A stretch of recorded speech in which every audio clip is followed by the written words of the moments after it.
Greetings and welcome to Mount Olympus. I am Hercules Invictus, and today on Hercules and the Space Gods, I am here with my band of researchers who will take us into the dark and sometimes light world of the Archons.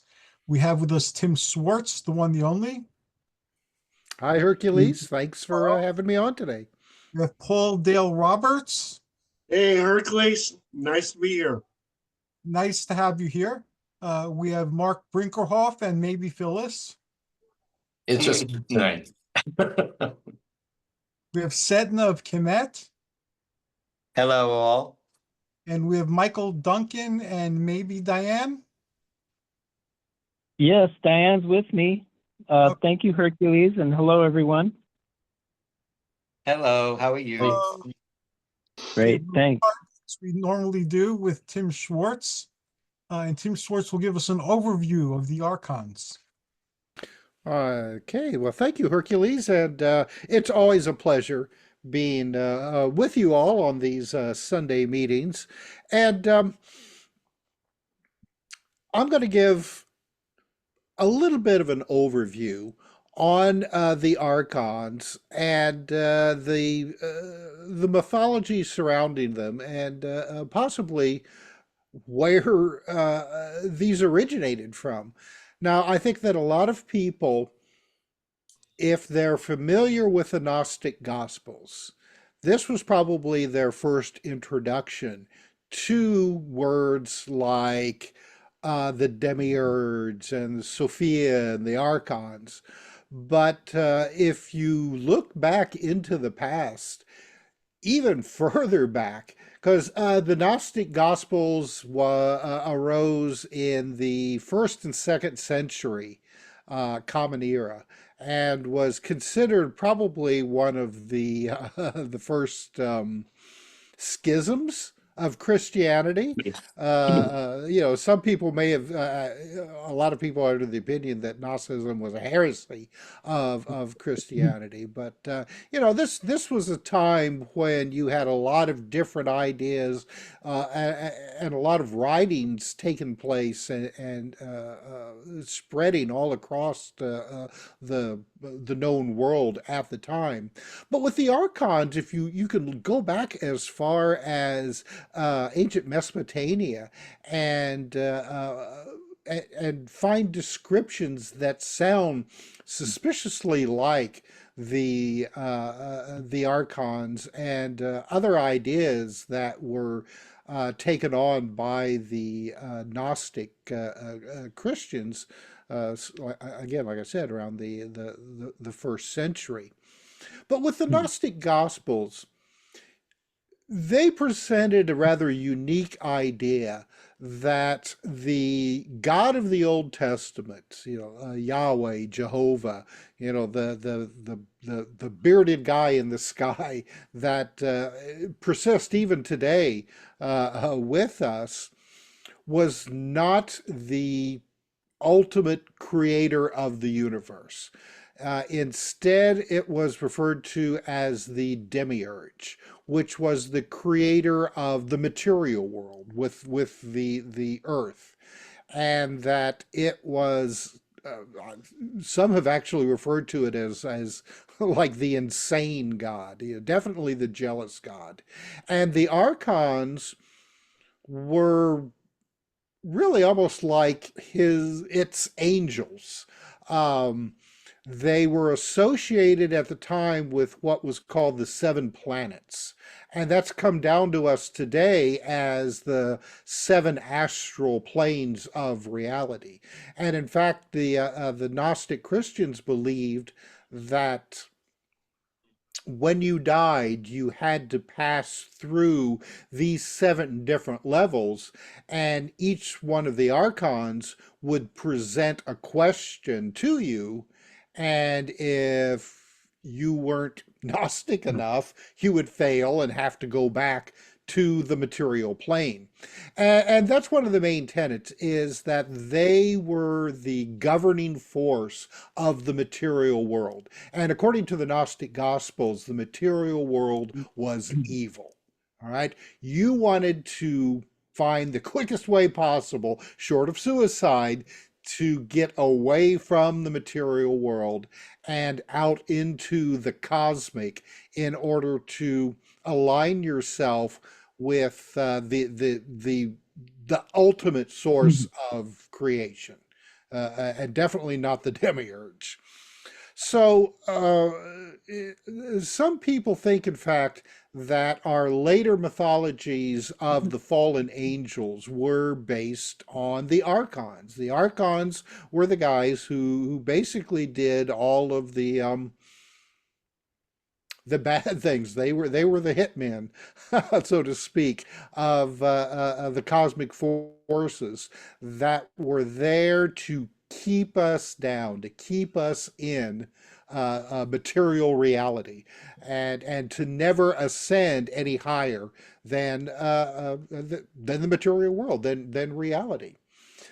Now, Gnosticism was pretty much stamped out by the mid second century. The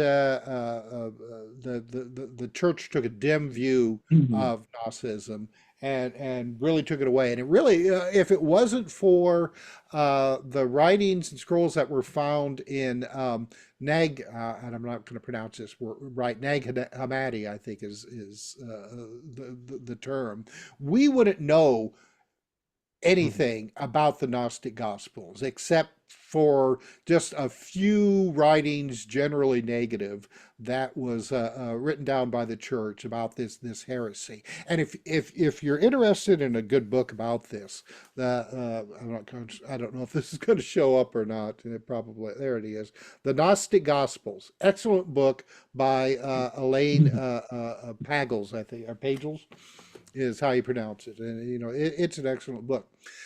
The interesting thing about the Archons is that they have remained with us today in UFO mythology. There has been a number of people who have written about their ideas that the gray aliens, you know, the little gray guys with the big eyes, are also known as the Watchers, which came from the Old Testament.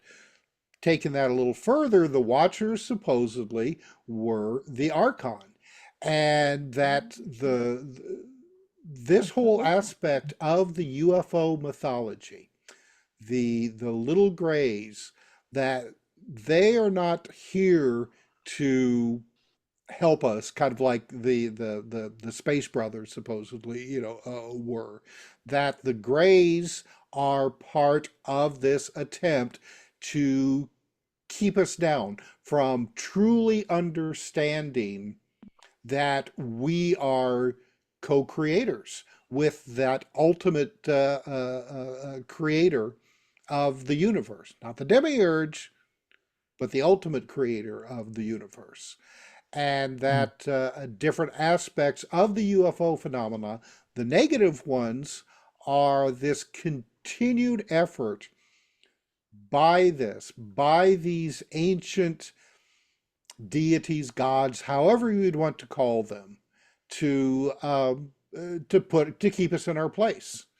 And that the attention given to these negative aspects of the UFO phenomena is simply feeding this idea of materialism, that we are nothing more than dirt, dust, whatever, and that when you die, that's it. You go back to the ground, and then there's nothing more.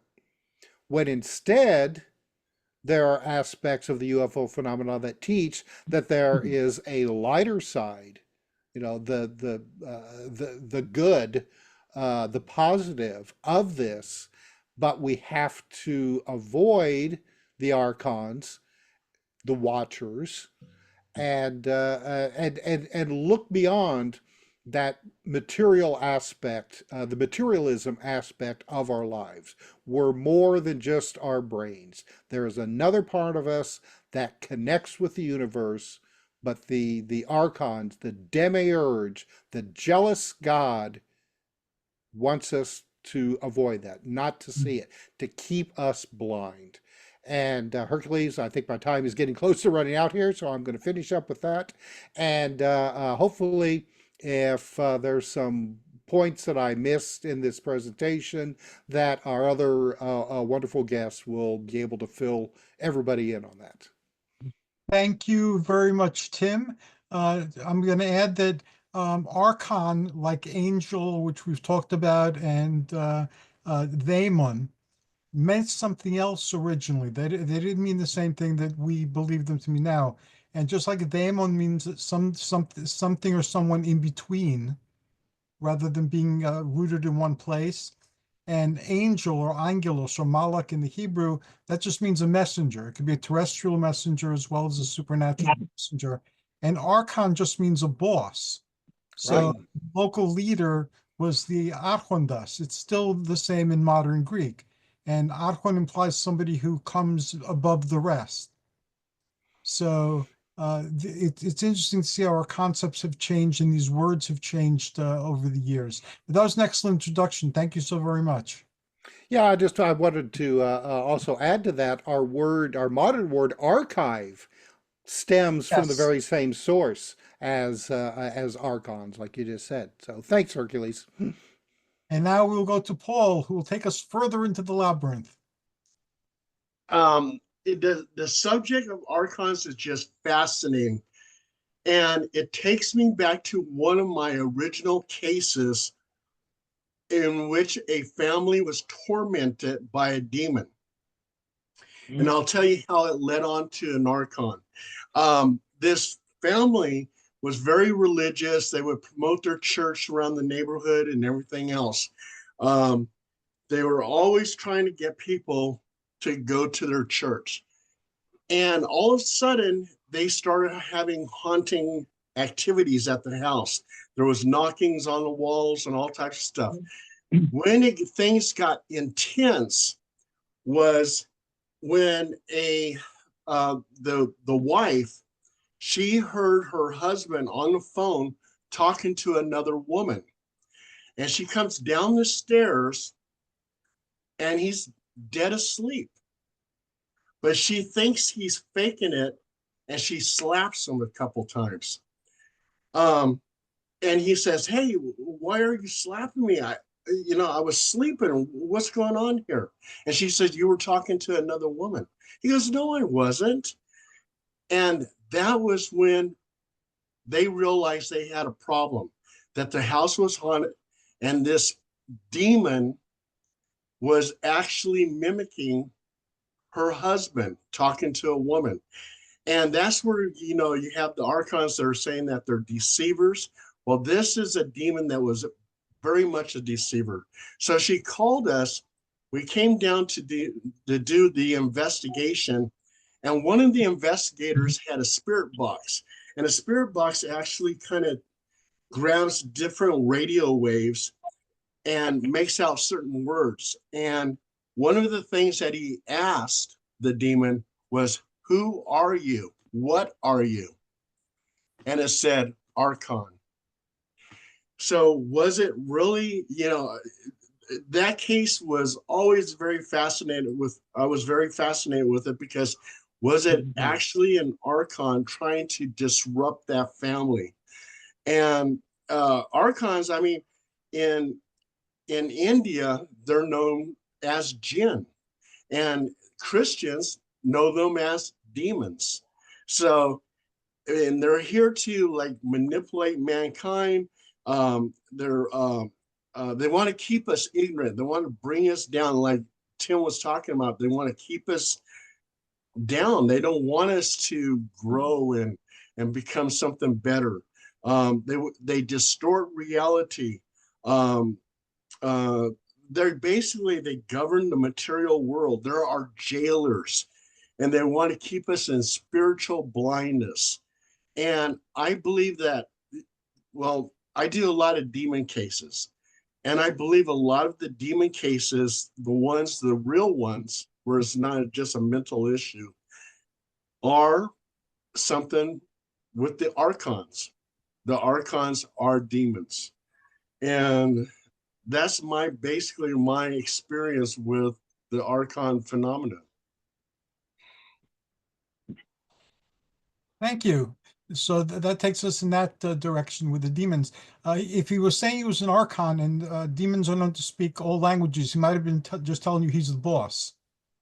If he claimed to be an Archon, he might be saying, "I'm the boss here." I don't know. I wasn't there, but okay. Yeah. Thank you. And that's from your private investigation too. So I really appreciate you sharing it with us here. And David Icke, he has a whole thing about archons, and basically what he's saying too is that they are demons. They're interdimensional type beings.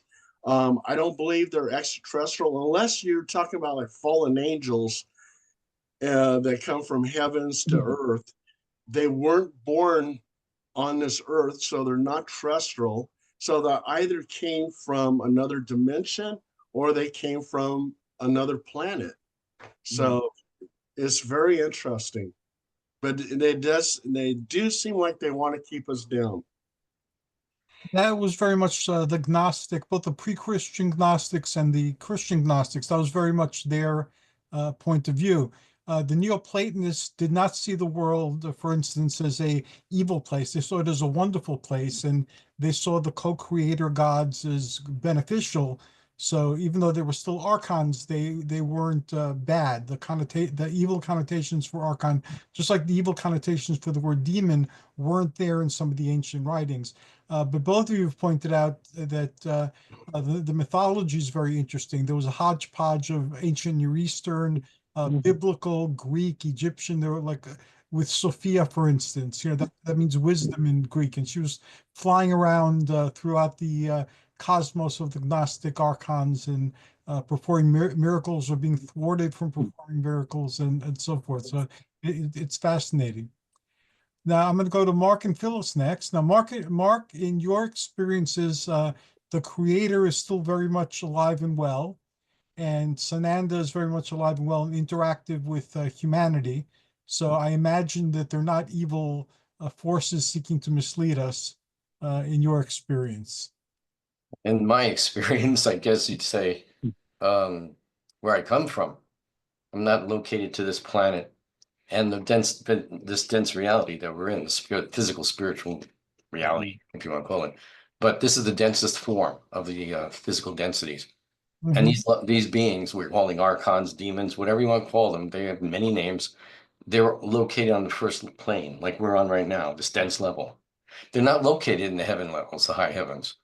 There's no evil up there in any kind. There's only on this density right here, and what we call the second plane. And I'm not talking about Earth books that people have read or made. I've not read them.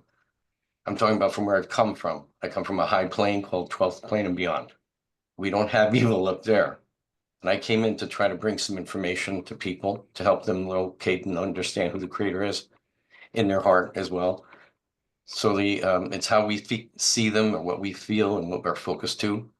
If you're into demonic chasing or evil spirits, I've met some, I've seen them. I've gone into haunted house places and cleansed them. So they back off. I've actually met the one we call Satan. So they back off when you speak the truth of Creator, who is with us in our heart. That whole thing about the spark is with us, that spark is what makes your heart beat. So this is infinite Creator. And when I came in, I had to connect to the body, and I'm conscious from before I came here. So this is how I understand it. I've not had evil beings harass me too much. They just harass me to keep me down from doing the work I'm supposed to do. But I've never been attacked. Although I know people who have been, like alcoholics and things, and I've seen them around people and how they attack people and what they do. So when we talked about with Paul, that was a really great experience to speak about, to prove how these beings work. And they'll use names just like that, Archon or whatever, and they could still be tricking, still be faking us out, because that's their job, to fake everybody out. But when they have power like that to mimic voices, which I've heard too in other places in England, they have more strength with them, more other beings, let's say, with them too. But if they're that powerful to create the voices and mimic people that well, those are the types that can actually do poltergeist activity too, if they want open doors and things like that. throw a knife. That's when they get dangerous. And that's when they're called, you got to call people in to get them out of the house. But I've never, the beings that we're calling archons to me are negative beings, or tricksters, or people want to call them fallen. They're all that to me. And we treat them the same way on the planes we come through to the different planes. The Venusians come here, they won't come in without doing a special cleansing of the holy fire to surround them. So they know if they step on this physical planet, you could be harassed. So we know that. We all know that. So we're with the I'm with the groups that are with the benevolent space people. We're been here for years, millions of years. So if I was in one of the ships that was with the pillars that brought Moses to Red Sea. And I told my mom that when I was a little kid. So I said, if you were on the ground looking up, I was in the ship on the left, which looked like a big cloud. And we had the pillars of light and flame and all that. So that's a true story. And when they went through the sea, a lot of people were killed, I know, and horses and everything. But what they did find was the cemented sand around the edges with the footprints of the people going in, because of the pillars of fire created such a heat that the creator sent through that it created a cementing or glass effect that proved for the people in the future that this happened, and they found that. But this is what's on this planet. This is not just on this planet, it's on other planets in the universes on this dense level. So we're trying to get off these planets, and they're trying to contain people, these beings we call the tricksters. They're trying to keep the humans or the souls harassed, confused, distracted, so they can't even call out to Creator, who they may not even believe exists, but it does. So that's what their job is, as far as we've understood, that they're here to do that kind of thing to people. But also for us, we're the souls, we're warriors. We come in. You come in to help. You came in. So you have the power too to fight them, but you just have to believe and know. With Infinite Creator, you have the strength to conquer these beings. You just can't doubt. You have to believe and trust in total in your heart and soul. One And of the issues that came up with the Gnostics, which is what caused them to come up with these ideas, was the very fact that this plane that we're on is full of negative spirits, negative entities, negative people. Mhm. So they surmise that the creator, the demiurge of this plane, must also be deceptive and dark and negative and evil. And they tried to address the question, why are we here in this place where there's so much evil? And Yes. that's what they're striving to answer. I know, answer- from my perspectives, I cannot buy into all this. The demiurge is probably satanic or Lucifer, if you want to give them all names. And yeah, they're here and they've been cast here. This is where they were cast, to this density, this level. So we come in as nice, innocent souls to try to help. And they're out to get us. The more light they see around you, the more they surround you, the more they bring around you. So I'm only coming from another place, and that how I see how they work here, and you can conquer them. They just got to recognize this: the energy of the Creator, the Spirit of God is within everyone. All Creator is within us in that way. And when they know that, we trust in that, and we know that, they back off. The Holy Spirit, if we want to call it, that energy of the Creator is within us, as long as you trust and know who Creator is, and all that. Just amazing. They back off. As soon as they see that child of God or that soul is ready to fight and knows what they're talking about and knows that they're not the light, they back off. They totally back off. And so people have to learn that discernment and understanding when they're being tricked, because they'll trick people so well. And we all know that. They make you think that they're the good guys, but they're not. That's why I don't channel. I don't do any of that, because I know they're all around people. I've seen channelers and I've seen what's around them, and they're not channeling who they say they are. So I try to tell people, watch out. If you don't know how to discern and you don't know how to protect yourself, back way away. So how does one know? Because again, this was what the ancient Gnostics faced, both the pre-Christian ones, the Christian ones, the pagan ones. Was that, how do you know if you're being deceived? because the information we're getting from the other side is contradictory. And without the discernment that comes from actually remembering or being attuned to the spiritual realms, everything can't be right. So how do you build that discernment? How do you know that what you're listening to is actually the truth? For me, it's a different way of perceiving, of understanding. I don't know how an average person discerns, because I've seen so much hell go on that I don't know if they're discerning properly at all. I've actually said that to people who are friends. I said, you're not hearing correctly, or you're not discerning correctly for this to have occurred like this to you, and now you're having a problem. So there's something they're missing, or they want to believe, maybe. Usually your instincts, or I'm going to say your inner soul, your inner self, maybe your over self, knows when there's being lied to.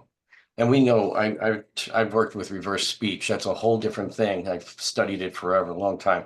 Reverse speech, if a person, for an average person, if another person is talking to them, they're lying, making up a story, and they've just met them for the first time, the person might feel, I don't understand this. Maybe I don't want to be friends with this person. Because in reverse speech, whatever that person is saying to them in forward speech, their subconscious is hearing the true speech for the reverse speech, which is from the subconscious of that soul talking to them. And you hear positive when reverse speeching. So your soul discerns that. That's why if you get something in your gut, that vibe people feel in their stomach, upsetness or tension, that's part of the discernment of the physical body, understanding something's fishy here. I don't think I get it. So that's how one way we discern. And even if you walk by a person somewhere and their aura is negative, you will sense it and feel, let me stay away from that person. But they don't know why. They just feel, let me get away. And that happens a lot here in New York City because you're walking by a lot of people, and I spot them a block away, and I'll just go to the other side somewhere to get out of their way. Reverse speech is fascinating, and I can hear in the soul level, according to the reverse speech people I've talked to in California. This is 1997, and they said, you're hearing something normally we don't hear. There's 3 levels they hear, but you're hearing something else. I said, I'm hearing oversouls talking back and forth to each other as conversations. So, and calling them by their soul names. So that's happened to me. But if I point it out on the reverse speech and I replay it for you to hear, you will hear it finally. If I slow it down enough, you'll hear the speech. So that's how souls here on this density are hearing things and discerning intuitively, because they don't know what they're feeling, but they're sensing something's off. And when a soul is lying to another soul, even if they're talking nice about all kinds of great things we're going to do for you, your intuition is saying, wait a minute, something's fishy here, because they're hearing in the speech the reverse in their subconscious of what's really being said by that soul's heart and what they feel. And Thank you, Mark. Lots of information, always a lot to digest and think about. Thank you so very much. okay, brother. And Phyllis, we missed your commentary. No, I'm just agreeing with everything Mark is See saying. over here. Okay, awesome.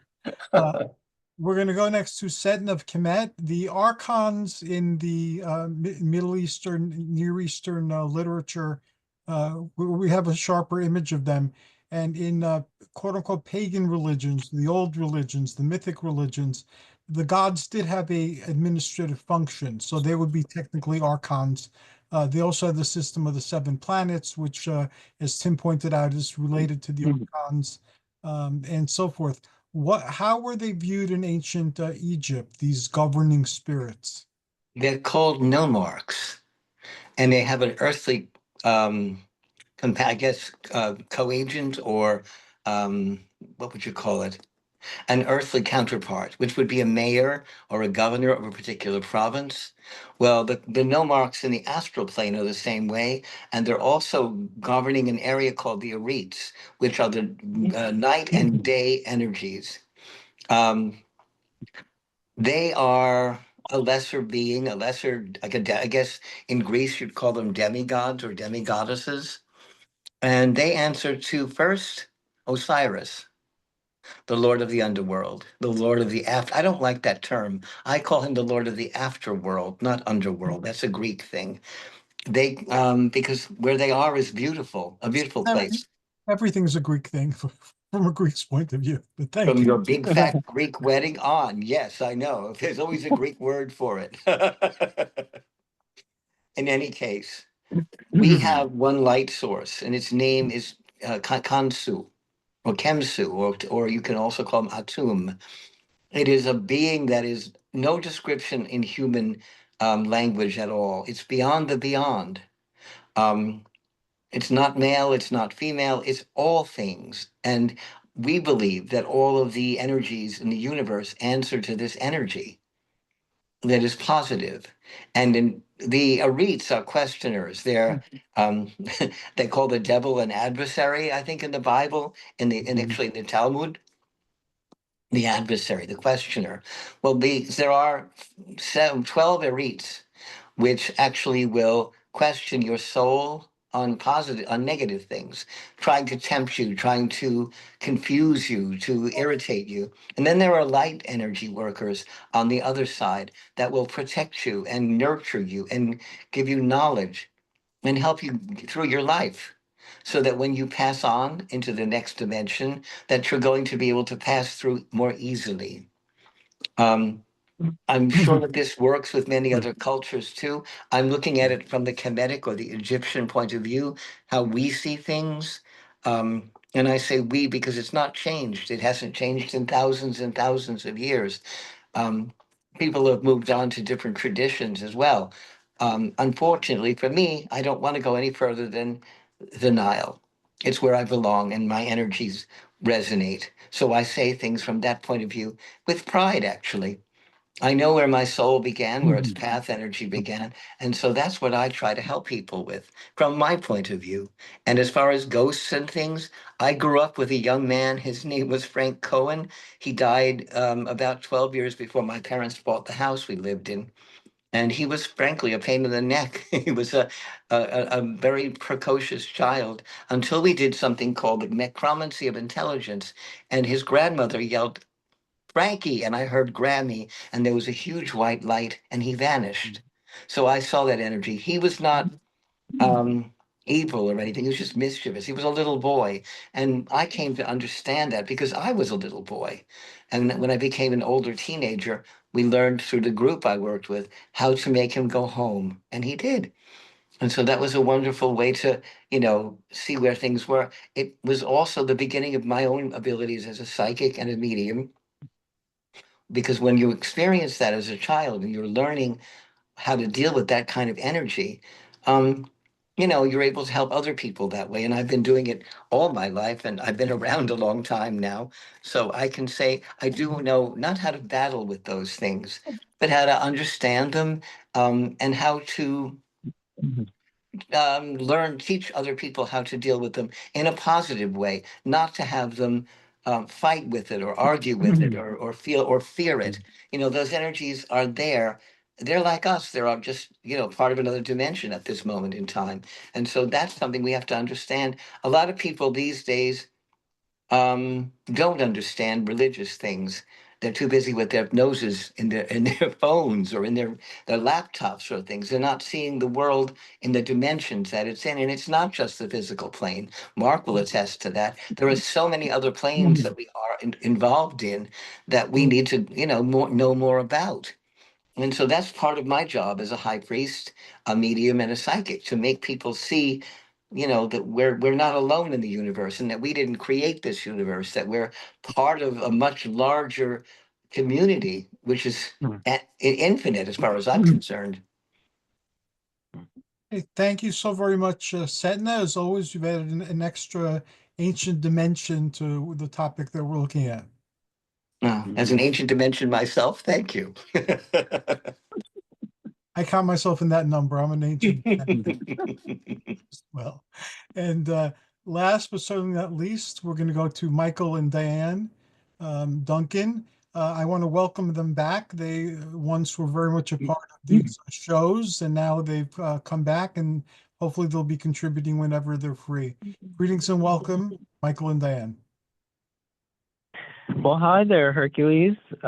It's great to be back. And can you hear me all right? I can hear you perfectly. Good, good. Well, and hello everyone. It's good to be with you. We're very excited to be here tonight. It's been a while since we've been on the radio talking about our philosophy and our way of life and our lifestyle and things like that. Well, today And what a great today we're going to talk about Archons. yes. You'll be And on what a- other shows when we'll talk about all those things. Yes, and what a great topic, and it's perfect for us because we live with Archons daily and interact with them, and they're a part of our lives. But my approach this evening is that the Archons are beneficent, and I'm going to kind of spell that out according to the Urantia book. We've been a part of the Urantia book community for a while, since 2011. We are also theosophists. We started out together studying theosophy. We're members of the American section of the Theosophical Society. We're also Rosicrucians, and we're also members of Maitreya Great Tao, which is a spiritual tradition that's kind of it's a blending of Confucianism, Taoism, and Buddhism. It's kind of a folk religion that came out of China originally and went to Taiwan and had kind of a renaissance in the 1930s with the sun and the moon. But since 2011, we've been really studying the Urantia book, and we've become a part of their community. I'm a past president of the Los Angeles Society for Urantia book. The Urantia book was published in 1955 by the Urantia Foundation, and it's definitely a new age book. It they kind of do the same thing that Blavatsky was seeking to accomplish in her Secret Doctrine, the blending of philosophy, religion, and science. And as far as the Archons go, I think maybe we're talking about beneficent celestial beings who are helping us in our ascension career. According to the Urantia book, which is kind of couched a little bit in Christianity, there's a Trinity. There's a Trinity concept, and the Trinity, they create, I guess, or crystallize infinite reality into 7 super universes. And each one of these super universes, we happen to be, according to the Urantia book, we happen to be in the 7th super universe, the one that's kind of on the lowest end of the ascension spectrum within evolving deity. But our super universe has a number of local universes, and each of these local universes has a creator who created that local universe, and it's about 10 million inhabitable planets are in a local universe. And our local universe has been created and is administered by Michael of Nebadon. And according to the Urantia book, Michael incarnated as Jesus. Now, Michael of Nebadon has a co-creator who is like, she's like a personalization of the third person of the Trinity, the infinite spirit. So together, the local universe father or creator son, or in this case, Michael of Nebadon, I guess our local universe is called Nebadon, with her, they create a local universe.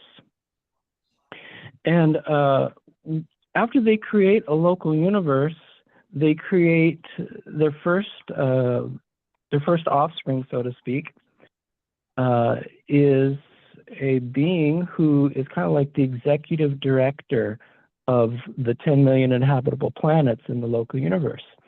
Well, since since being friends with Hercules and talking to Hercules a lot and being on his shows, we have kind of made a parallel discovery with the Urantia book and the Greek pantheon. We think that our local universe father, Michael of Nebadon, is the same being or entity as Zeus. And we feel like his consort or his co-sovereign of the local universe mother spirit, is Hera. And the firstborn of Zeus and Hera is the executive director of our local universe, whose name is Gabriel, but in the Greek he is Hephaestus. So just to kind of finish up the cosmic hierarchy for how how we see, maybe how we make a parallel between the Archons and local universe creatorship and administration, the local universe father and local universe mother, they create a father Melchizedek. After they create a father Melchizedek, well, they create Gabriel or Hephaestus first. He's called the bright and morning star. And then the father Melchizedek works with the local universe father and the local universe mother to create the Melchizedeks. And I just wanted to read something really quickly from the Urantia book, from paper 35, about the Melchizedeks, because I think it's very interesting it'll be interesting to hear how the Melchizedeks interact directly with the beings who are ascending, especially the mortals who are ascending within the local universe scheme. So here's paper 35, and it says, the Melchizedek sons are the first order of divine sons to approach sufficiently near the lower creature life to be able to function directly in the ministry of mortal uplift. So we have Gabriel, the father Melchizedek, the Melchizedeks. Then the father and the mother create Verondadek sons, who are like rulers and administrators of a constellation. And there are about 100,000 worlds within a constellation. And then they also create Lananandek sons, who are the rulers of local systems. And there are 1,000 inhabitable planets in a local system. And then within the local universe scheme of ascension for mortals and for celestial beings or archons to help the mortals ascend, we have beings like archangels, seraphim, brilliant evening stars, cherubim, life carriers, and so on. So I feel like according to the Urantia book, there's a relationship between celestial beings who descend, possibly, and mortal beings who are ascending. So they meet each other. And it's interesting because within the local universe scheme, or what is also called within the deity supreme, the deity being an evolutionary deity, that we help each other. The gods, the angels, the celestials help the ascending beings in kind of a give and take relationship. So, and then I just wanted to say one other thing here about the possibility of the archons being maybe a little bit negative or maybe influencing us a little bit. I think number one, according to Theosophy and the Urantia book, we are constantly struggling against our lower nature to reach higher.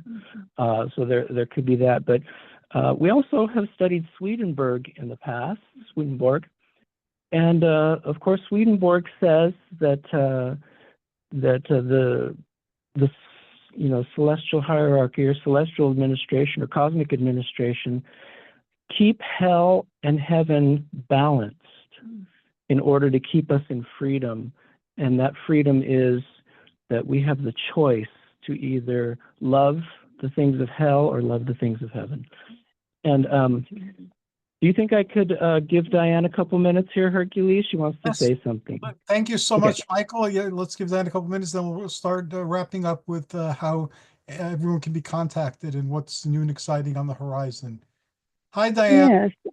Hi, Hercules. It's wonderful to talk to you. Same. I just wanted to mention just one thing that has been new in our household as of October the 1st. October the 1st, I had contact with a new being. I didn't know who he was. Of course, you, Hercules, have known our history of being with Zeus and Hera and all of the gods and Gabriel and so forth. But this was something different. And the method of contact was different. It was with blue lights, which I'd had before, but these were different. And I asked, is that a different being? And the being said yes, that he was a watcher, that he was on the sun working. He said that he had a home with a consort on Neptune, but he was watching us, and hopefully that we could eventually gain perspective on how to become in a higher plane someday, maybe after we leave this earth or whatever. But he said that he would be coming with 5 angels, a total of 5. One would be himself, Azure Blue was his nickname, and his consort, Azurelina, and they would be coming to live with us for a period of 4 years.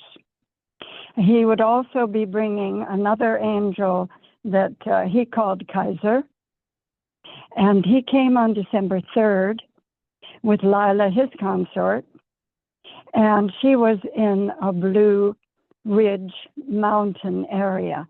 In other words, they said Kaiser was a king, and he had 400 angels under him that were in the Blue Ridge Mountains here in America. So that was rather interesting to hear. There also is Kaiser one means more. Caesar. Pardon me? Kaiser. What? Kaiser means Caesar. It's Oh, yes, Germanic, yes.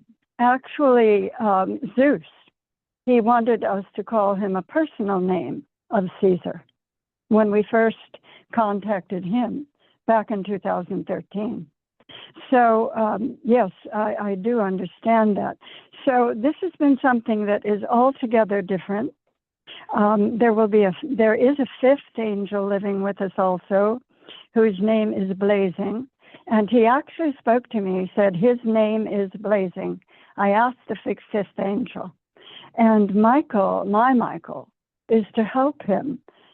He actually is a spiritual part of a gentleman that's just been working with my Michael, and to help him because they want him to be on a better path with God. So this is something that's going on new. We've talked about the ceremony on April 13th, 2026 that we are going to be having with Zeus and Gabriel and Hestia, who's in charge of the Blue Azure Angels. And so this is something new that we're working toward. We have that date, April 13th, and we're hoping that something very spectacular will happen. So anyway, I just wanted to let everyone know that the Watchers are coming to our planet. I'm sure all of you on this panel know that, but we had not. This is something different for us.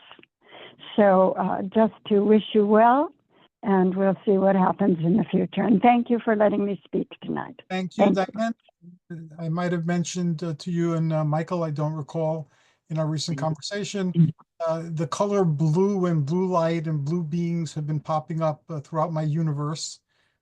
So I'm doing a series of special shows, and I'll be talking to everybody who's had experiences with blue lights and entities from these blue lights and their intentions. So I guess I will ask Mark and Setna if you have anything you'd like to share, and I'll invite you to be on that series as well. I could. I would be honored to be there with you. Awesome. I'd be honored to have you. You're awesome, Mark. Everyone here is awesome. That's very true. Setna, how about you? As someone who works always with blue cobalt energy, Oh, yes. I would be delighted to work with you. Awesome. Let's see if we I, can. get this with is something I've been doing a long time. I know that's what I And thought of asking you. And Tim, who knows a little of everything, is there anything you could think of in your long years of exploration about blue lights and especially as related to the celestial spheres? Well, I'm sure there is, but it doesn't come to it doesn't come to mind at the moment, Hercules. You'll have to forgive me on that, but yeah, I would need to think about that for a little bit. I mean, the first thing that comes to my mind is we just recently had a discussion about the Pascagoula UFO abduction Mhm. incident, yep. and this wasn't widely reported, but when the craft, whatever it was, first set down in front of the two fishermen, it was blue in color. And then other people in the area reported seeing blue UFOs. So I mean that's just the first thing that came to my mind. Probably has nothing to do, with the subject, but But I thought I'd throw that out it there. might hold the key to the entire topic. So Could be, it's yeah, worth could be. looking They at. work with a lot of blue light, light Mhm. blue. Yeah, Yeah. because of the spaceships. We've seen them. So I look forward to everybody's feedback. I wish we had more time today to go into this because I just started building on this question. And Paul, how about you? Can you think of anything in your many years of investigation and research that includes blue lights? Yeah, and some of our investigations, we take pictures of orbs, and orbs can be almost anything. It could be skin flakes, could be dust, could be light refractions, it could be dewdrops, dust, everything else. You name it, it could be that. But if we can show that it has intelligent movement, then we can deem it as paranormal. And we've had a case where a ghost named Emily would actually drain the energy from the occupants. So one of my investigators says, Paul, I need to sit down. I feel drained. I said, oh my God, I think Emily's doing that to you. And I said, can I take a picture of you? I said, Emily, listen, if you're listening to me, kiss him on the lips. So I snap a picture. Two other investigators snap a photo, and there's an orb on his mouth. It showed intelligent energy. That orb was blue in color. And then I said, Emily, I said, if you're still listening to me, sit on his lap. The orb is now hovering over his lap. And what's kind of interesting is like the Marphalites. Some of the Marphalites that people see off in the distance, and every time they run up to those lights, they go out further. They can't ever catch up to them. But some of those Marphalites are blue in color. So what does it all mean? And taking it a little bit further, we actually investigated the site of the I-5 Strangler, aka Roger Kibbe, off of I-5 in Sutterville. That is where he took a woman and he kidnapped her, opened up the glove compartment, pulled out a pair of scissors, and started snipping at her dress. Then he wound up strangling her. That's why they call him the I-5 Strangler. We were taking a lot of pictures there. And over the Sacramento River, where he dumped her body, was a black orb that was hovering over the river. So that tells me that the colors in orbs probably represent something. Blue, something calm, peaceful, because it's blue. Black, something depressing, sad, negative. So yeah, I do have something to say about blue lights. Yeah, I'm looking forward to this. Let me know. I guess a letter written. I put a coming soon for a couple of things that I'm currently planning. I'll let everybody know when I plan on doing this, and let me know if you need more than 10 minutes, because I could do like a series of two people speaking for the hour, each one getting half an hour, or if you need a whole hour, I'll give you a whole hour, and let's really look at this mystery from a lot of different angles. And again, I wish we had more time. I look forward to these conversations a great deal, and I'm greatly honored that everybody's here. And I learned a lot, and my heart sings that I've gotten the chance to interact with all of you. So how can people find you? Tim, how can people find you and enter your universe? Sure. Well, probably the easiest way right now would be to find my books, which would be on Amazon.com. Just type in my name, Tim R. Swartz, and they'll all come tumbling out for your reading pleasure, both as print and ebooks. You can also find some, hopefully, at your favorite local bookstore or library. And if you can't find them, then demand them. Go up to the front desk and then tell them that you want to see books by Tim R. Swartz. Our most recent book is called Weird Time, Exploring the Mysteries of Time and Space. And Hercules and Paul both have chapters in this book. So I highly recommend that everyone go out and and Michael too. Sorry, Michael. Michael has a chapter No worries. in this book. So this book, I mean, we have a lot of contributions. Hercules, Paul, Michael, Sean Castile, Scott Corrales, Diane Testman, just some really excellent writers for this book. And if you want to find out more about it, you can visit its website, which is called weirdtimebook.com. Thank you so very much. And Paul, how can people find you and follow your many adventures? The easiest way is just to Google my name, Paul Dale Roberts, or Paul Dale Roberts Books. And I do have some books out there. Plus, my books are connected. Well, some of my articles are in some of Tim's books. And what's kind of interesting about that is I had this one person who was doing some research, and he Googled my name, and he put Paul Dale Roberts Books, and he goes, "Who's Tim R. Swartz?" He says, "I keep on getting Tim R. Swartz." So we're connected to the hip. If you Google my name, you're going to find Tim. So, so anyway, but yeah, I'm easy to find. You'll find my articles. I write for Costa Rica Times, Phenomena Magazine, Paranormal Underground Magazine, and Outer Limits Magazine. So I write for those three magazines, Costa Rica Times, and so I'm easy to find. Awesome. And anything new and exciting on the horizon aside from the new book for Tim Swartz? Oh, yeah. Okay, thank you so very much. And Mark and maybe Phyllis, how can people enter your world? You're very accessible also, and you're working on some big major projects. Yeah. Yeah. Also talking about other things that are going to be coming up to our planet Earth soon. Med beds, they talk about them now, but in space we call them something else. And that's how I got that in my head too when I was in space back in I was 18.